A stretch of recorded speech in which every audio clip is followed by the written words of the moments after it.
नमस्कार दोस्तों, मैं दीपक सिंह आपका स्वागत करता हूं मार्केट प्लस हब चैनल में। इस चैनल पर हम रोजाना गोल्ड, सिल्वर और कई अन्य कमोडिटी की रिपोर्ट, ट्रेंड और ट्रेड की जानकारी आपको बिल्कुल आसान भाषा में देते हैं, ताकि आप मार्केट को समझकर स्मार्ट डिसीजन ले सकें। दोस्तों, इस समय गोल्ड और सिल्वर में जो गिरावट आई है, वो एक नॉर्मल करेक्शन नहीं है, बल्कि ये मार्केट के अंदर चल रहे बड़े गेम का हिस्सा है। 15 साल में पहली बार इतना बड़ा वीकली क्रैश देखने को मिला है, और इसका मतलब है कि मार्केट में कुछ बड़ा चेंज हो रहा है। अभी रिटेल ट्रेडर कंफ्यूज्ड है कि डिप बाय करें या पैनिक में सेल करें, लेकिन असली खेल स्मार्ट मनी खेल रहा है। आज के इस वीडियो में हम आपको स्टेप बाय स्टेप बताएंगे कि ये गिरावट क्यों आई, इसके पीछे कौन है और आने वाले समय में मार्केट आपको ट्रैप करेगा या मौका देगा। सरल भाषा में समझें तो गोल्ड ने 15 साल की सबसे बड़ी वीकली गिरावट दिखाई है। सिल्वर भी उसके साथ शार्पली टूटा है। ग्लोबल लेवल पर इन्वेस्टर्स ने सेफ हेवन एसेट से भी पैसा निकालना शुरू कर दिया है, जिसका मतलब है कि मार्केट में कॉन्फिडेंस शिफ्ट हो रहा है। पहले जहां फियर पर बाइंग होती थी, अब वहीं पैनिक में सेलिंग हो रही है। यानी सेंटिमेंट पूरी तरह बदल चुका है, और यही सबसे बड़ा सिग्नल है कि आने वाले समय में वॉलेटिलिटी और बढ़ सकती है। इस गिरावट के पीछे कई लेयर्ड रीजंस हैं। सबसे पहले यूएस डॉलर की मजबूती, जिसने गोल्ड को दबाव में डाल दिया। दूसरा, इंटरेस्ट रेट्स का हाई रहना, जिससे गोल्ड कम अट्रैक्टिव बन गया। तीसरा, वॉर फियर पर पहले रैली आई थी, लेकिन जैसे ही रियल सिचुएशन सामने आई, इंस्टीट्यूशंस ने प्रॉफिट बुकिंग शुरू कर दी। चौथा और सबसे महत्वपूर्ण कारण है हैवी लिक्विडेशन। बड़े प्लेयर्स ने धीरे धीरे अपनी पोजीशंस एग्जिट की और रिटेल ट्रेडर्स पैनिक में फंस गए। यही वो मूवमेंट होता है जहां स्मार्ट मनी क्वाइटली प्रॉफिट लेता है और रिटेल लॉस में फंस जाता है।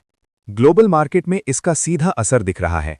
इक्विटी मार्केट्स में अनसर्टेनिटी बढ़ गई है, बॉन्ड यील्ड्स हाई हैं, डॉलर लगातार स्ट्रांग बना हुआ है और कमोडिटी सेक्टर ओवरऑल प्रेशर में है। इसका मतलब साफ है कि मार्केट अभी रिस्क ऑफ मोड में है, जहां इन्वेस्टर्स सेफ रहने की कोशिश करते हैं, लेकिन आयरनी ये है कि सेफ हेवन गोल्ड भी गिर रहा है। ये सिचुएशन बताती है कि लिक्विडिटी शिफ्ट हो रही है और बड़े प्लेयर्स अपनी स्ट्रैटेजी बदल रहे हैं। एमसीएक्स मार्केट में इसका डायरेक्ट असर देखने को मिलेगा। गोल्ड में वीकनेस जारी रह सकती है और ओपनिंग गैप डाउन हो सकती है। सिल्वर ज्यादा वॉलेटाइल रहेगा, क्योंकि ये इंडस्ट्रियल डिमांड से भी जुड़ा है। अगर ग्लोबल स्लोडाउन का डर बढ़ता है तो सिल्वर में और प्रेशर आ सकता है। यानी शॉर्ट टर्म में दोनों मेटल्स प्रेशर में हैं, लेकिन मूव्स बहुत फास्ट और अनप्रिडिक्टेबल होंगे। गोल्ड का गिरना ये दिखाता है कि सेफ हेवन पर ट्रस्ट टेम्परेरीली वीक हुआ है। सिल्वर का गिरना ये सिग्नल देता है कि इंडस्ट्रियल डिमांड को लेकर फियर है। डॉलर की मजबूती कमोडिटीज पर दबाव बना रही है। इंस्टीट्यूशनल सेलिंग ये दिखाती है कि बड़े प्लेयर्स मार्केट से निकल रहे हैं या पोजीशंस रीपोजिशनिंग कर रहे हैं। रिटेल पैनिक ये दर्शाता है कि छोटे ट्रेडर्स इमोशन में डिसीजन ले रहे हैं, और यही सबसे बड़ा ट्रैप बनता है जहां लिक्विडिटी क्रिएट होती है। टेक्निकली गोल्ड ने इंपॉर्टेंट सपोर्ट लेवल्स तोड़ दिए हैं, जिससे क्लियर ब्रेकडाउन स्ट्रक्चर बना है। अब मार्केट लोअर हाई और लोअर लो पैटर्न फॉलो कर सकता है। वॉल्यूम स्पाइक ये दिखाता है कि सेलिंग में स्ट्रेंथ है। सिल्वर में वॉलेटिलिटी और ज्यादा है, जहां फेक बाउंस और सडन रिवर्सल दोनों पॉसिबल हैं।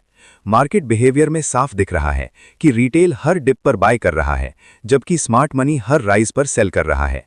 ये क्लासिक डिस्ट्रीब्यूशन फेज हो सकता है। नेक्स्ट ट्रेडिंग सेशन में एमसीएक्स गोल्ड में लगभग -0.5% से -1.2% तक डाउनसाइड पॉसिबल है। अगर बाउंस आता है तो वो लिमिटेड रहेगा लगभग +0.3% तक।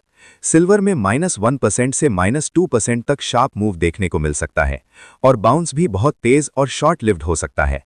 ओवरऑल बायस अभी भी सेल ऑन राइज का बन रहा है, लेकिन वॉलेटिलिटी बहुत हाई रहेगी। पहला सिनारियो है कि पैनिक सेलिंग जारी रहे और मार्केट और नीचे जाए। दूसरा सिनारियो है डेड कैट बाउंस, जहां थोड़ी तेजी आए और फिर से गिरावट हो। तीसरा सिनारियो कंसोलिडेशन का है, जहां मार्केट रेंज में फंस जाए और ट्रेडर्स कंफ्यूज हों। चौथा सिनारियो सडन रिवर्सल का है, जहां किसी पॉजिटिव न्यूज के कारण शार्प रैली आ सकती है।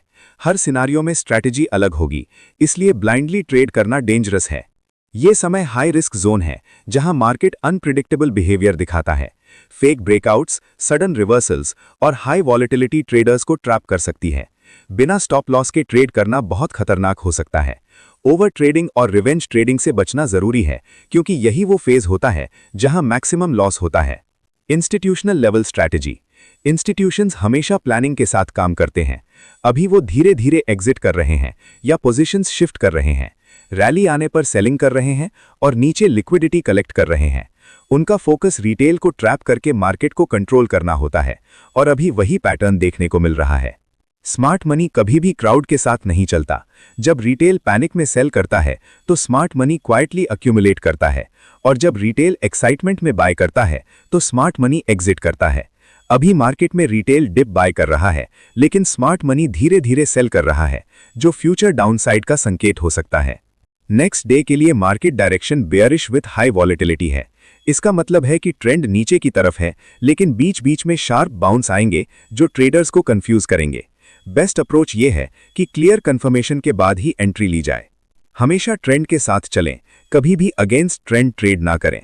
स्टॉप लॉस को इग्नोर ना करें, क्योंकि वही आपका सबसे बड़ा प्रोटेक्शन है। इमोशन में आकर ट्रेड ना करें और फोमो से बचें, क्योंकि मार्केट हमेशा मौके देता है।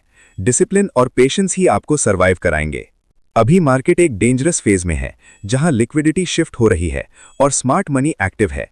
ये सिर्फ गिरावट नहीं, बल्कि एक बड़ा स्ट्रक्चरल मूव हो सकता है। शॉर्ट टर्म में बेयरिश प्रेशर बना हुआ है और मीडियम टर्म में वॉलेटिलिटी हाई रहने वाली है। इसलिए सोच समझकर और प्लानिंग के साथ ही ट्रेड करें। अगर आपको ये डिटेल्ड एनालिसिस पसंद आया हो तो वीडियो को लाइक जरूर करें, अपने दोस्तों के साथ शेयर करें और चैनल को सब्सक्राइब करना बिल्कुल ना भूलें। मिलते हैं अगले वीडियो में एक और पावरफुल मार्केट एनालिसिस के साथ। Deepak Singh, market plus hub.